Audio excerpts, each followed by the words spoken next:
এই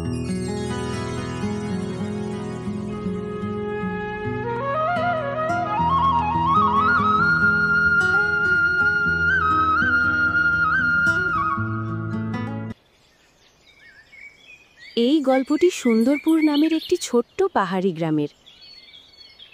সেখানে রামু নামে এক সহজ সরল ও সৎ কৃষক তার স্ত্রী সীতার সঙ্গে থাকত। রামুর আর্থিক অবস্থা খুব খারাপ ছিল।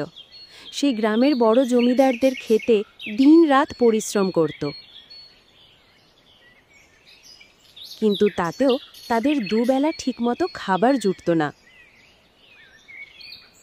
একদিন হতাশ হয়ে রামু সীতাকে বলল, সীতা, আমাকে মাফ করে দিও, আমার এই দারিদ্র্যের জন্য তোমাকেও কষ্ট পেতে হচ্ছে। সীতা তাকে বোঝানোর চেষ্টা করলেও রামু নিজের মনকে শান্ত করতে পারছিল না।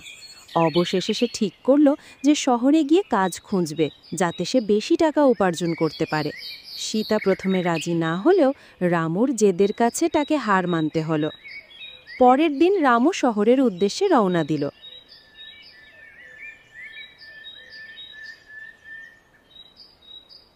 শহর তার কাছে একদম অচেনা ছিল।